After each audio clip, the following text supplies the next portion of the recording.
Hello students, आज हम हिंदी व्याकरण में भूतकाल के भेद देखेंगे। सबसे पहले तो हम भूतकाल इस शब्द का अर्थ समझते हैं। भूतकाल दो शब्दों से बना है, भूत और काल। भूत का अर्थ होता है जो बीत गया और काल का अर्थ तो समय होता है। तो हम भूतकाल की डेफिनेशन ऐसे कह सकते हैं, भूतकाल जिसके द्वारा हमें क्रिया के बीते हुए समय में होने का बोध होता है उसे भूतकाल कहा जाता है। मतलब एक्शन पास्ट में हुआ है। हम कुछ एग्जाम्पल देखते हैं और उसके बाद फिर इसके टाइप्स देखेंगे।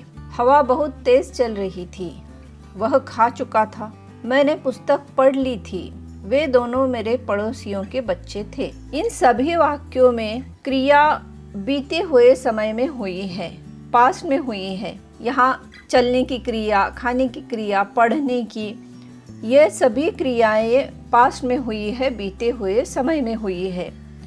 तो ये सभी भूतकाल के वाक्य हैं। भूतकाल पहचानना बिल्कुल इजी है।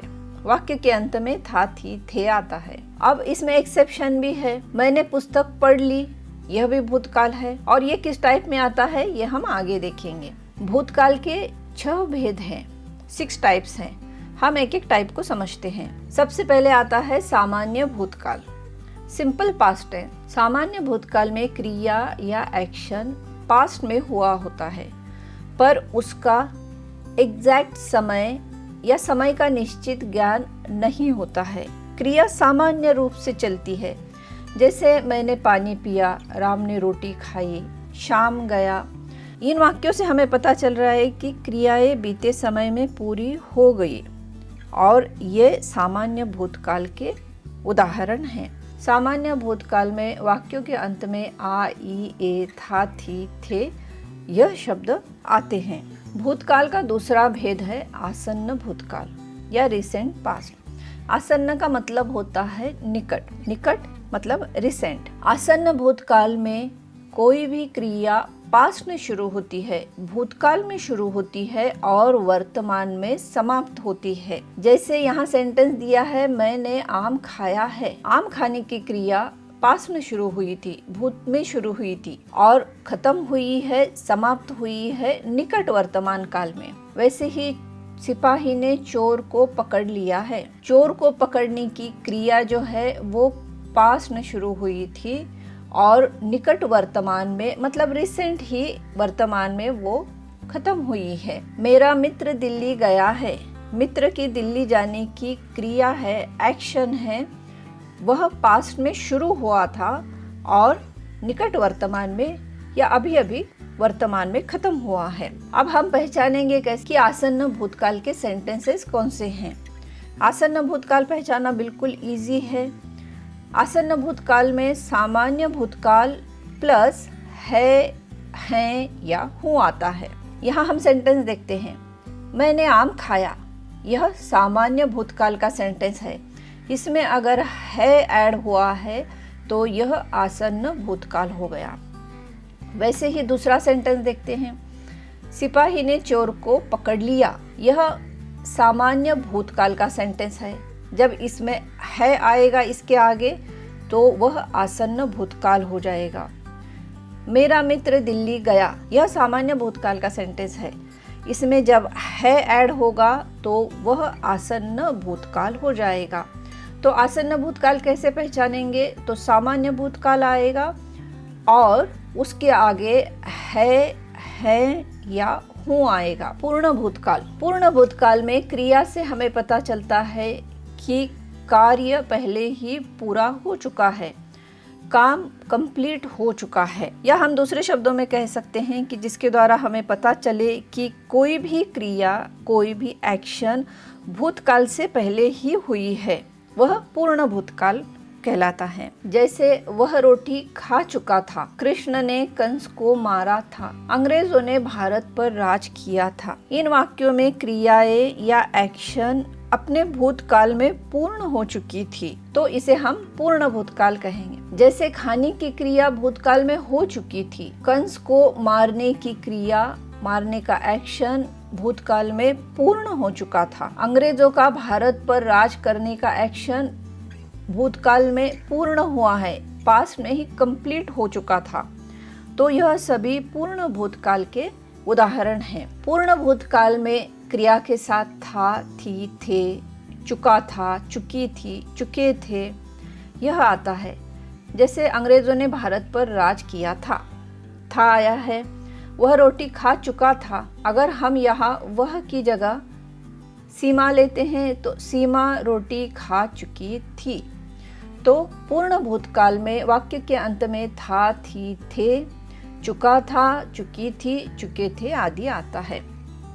और पूर्ण भूतकाल में कार्य के पूर्ण होने का स्पष्ट बोध होता है। बोध होता है मतलब ज्ञान होता है। हमें पता चलता है कि एक्शन या काम पास्ट में ही कंप्लीट हुआ है और इसमें हमें पता चलता है कि वह एक्शन कंप्लीट हुए काफी समय हो गया है। नेक्स्ट टाइप है अपूर्ण भूतकाल। अपूर्ण भूतकाल मतलब क्रिया का ऐसा रूप जिसमें हमें पता चलता है कि भूतकाल में कोई कार्य, कोई काम संपन्न नहीं हुआ था, पूर्ण नहीं हुआ था, वह अभी चल रहा था, भूतकाल में चल रहा था। हम और सिंपल सेंटेंस में से कह सकते हैं कि पास्ट में कोई काम शुरू हुआ था और वह पास्ट में ही इनकम्प्लीट था, अभी तक चल रहा था, उसे हम अपूर्ण भूतकाल कहते हैं। जैसे वे दोनों गीत गा रही थी, लड़की सो रही थी, बच्चे आपस में लड़ रहे थे, रमेश बाजार जा रहा था। इन वाक्यों में पास्ट में कोई काम शुरू हुआ है पर वह कंप्लीट नहीं हुआ। पास्ट में वह काम चल रहा था। जैसे वे दोनों गीत गा रही थी, गीत गाने का काम पास्ट में शुरू हुआ था और वह पास्ट में कंप्लीट नहीं हुआ था। लड़की सो रही थी, सोने का काम पास्ट में शुरू हुआ था और वह पास्ट में कंप्लीट नहीं हुआ था, वह पास्ट में अभी चल रहा था। रमेश का बाजार जाने का काम पास्ट में चल रहा था। तो यह सभी अपूर्ण भूतकाल की क्रियाएं हैं, या इसे हम अपूर्ण भूतकाल कहेंगे। अब इसमें विशेष क्या है कि अपूर्ण भूतकाल में क्रिया का भूतकाल में होना परंतु समाप्त न होना पाया जाता है।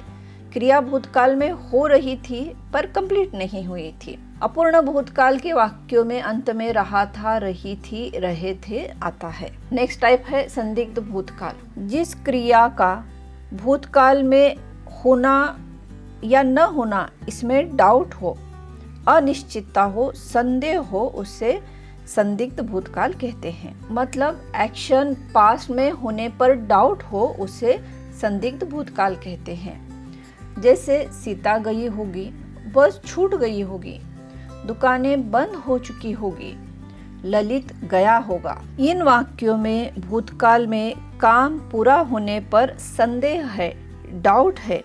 जैसे सीता गई होगी, सीता के जाने में डाउट है, अनिश्चितता है। दुकानें बंद हो चुकी होगी, दुकानें बंद होने में अनिश्चितता है, उसमें डाउट है। हुई होगी या नहीं हुई होगी पता नहीं, उसमें डाउट है।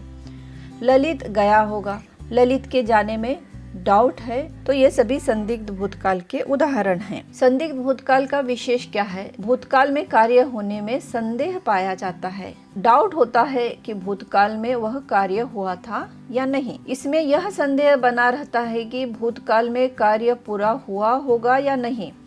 पहले तो कार्य हुआ है या नहीं हुआ है, इसमें डाउट होता है। सेकंड, जो कार्य है, जो काम है, जो एक्शन दिया है, वो कंप्लीट भी हुआ है या नहीं, इसमें भी डाउट होता है। और इसमें वाक्य के अंत में गा, गी, गे आते हैं। यह भूतकाल का आखिरी भेद है, हेतु हेतुमत भूतकाल। हेतु का अर्थ होता है कारण, कारण मतलब रीजन। क्रिया के जिस रूप से पता चले कि क्रिया भूतकाल में होने वाली थी पर किसी कारणवश न हो सकी, उसे हेतु हेतुमत भूतकाल कहते हैं। दूसरे शब्दों में हम कह सकते हैं कि भूतकाल में किसी एक कार्य का, किसी एक काम का पूरा न होने का कारण दूसरा कार्य था। इसे और सिंपल वर्ड्स में हम कह सकते हैं कि भूतकाल में, पास्ट में एक काम, एक एक्शन कंप्लीट नहीं होने की वजह से दूसरा काम भी कंप्लीट नहीं हुआ, उसे हम हेतु हेतुमत भूतकाल कहेंगे। जैसे यदि वह पढ़ता तो परीक्षा में उत्तीर्ण हो जाता, वर्षा होती तो फसल अच्छी होती, मैं आगरा जाती तो ताजमहल देखती। इन वाक्यों में क्रियाएं एक दूसरे पर निर्भर हैं। निर्भर है, डिपेंडेंट है। यहाँ पहली क्रिया या पहला एक्शन न होने की वजह से दूसरी क्रिया या दूसरा एक्शन नहीं हुआ। जैसे यदि वह पढ़ता तो परीक्षा में उत्तीर्ण हो जाता। यहाँ पढ़ना पहली क्रिया है और उत्तीर्ण होना यह दूसरी क्रिया है। पढ़ा नहीं इसीलिए उत्तीर्ण नहीं हुआ, मतलब एक एक्शन नहीं हुआ इसीलिए दूसरा एक्शन भी नहीं हुआ। तो एक कार्य की डिपेंडेंसी दूसरे कार्य पे होती है। अगर पहला कार्य हुआ है तो दूसरा कार्य भी होगा, अगर पहला नहीं हुआ है तो दूसरा नहीं होगा। अगर पढ़ाई की तो उत्तीर्ण हो जाएंगे, अगर पढ़ाई नहीं की तो उत्तीर्ण नहीं होंगे। अगर आगरा जाते तो ताजमहल देखती। इसका मतलब है यहाँ एक एक्शन की डिपेंडेंसी दूसरे एक्शन पे है। एक एक्शन कंप्लीट हुआ तो दूसरा भी होगा। इस टाइप के भूतकाल में किसी भी काम के पूरा न होने का कारण दो वाक्यों में दिया गया होता है। जैसे वर्षा होती तो फसल अच्छी होती। इससे हमें पता चलता है कि क्रिया भूतकाल में होने वाली थी पर किसी कारण न हो सकी। क्रिया के पूर्ण होने में कोई शर्त पाई जाती है। जैसे वर्षा होती तो फसल अच्छी होती, यहाँ शर्त है कि वर्षा होनी चाहिए, उसके बाद ही अच्छी फसल आएगी। हेतुमत भूतकाल में अधिकतर वाक्यों में अंत में ता ती ते आता है। आपके लिए एक अभ्यास है, निम्नलिखित वाक्यों में भूतकाल के भेद पहचानिए। नेताजी ने भाषण दिया। विद्या अपने गांव जा रही थी। सैम ने मैच जीत लिया होगा। उसने रमेश को मारा था।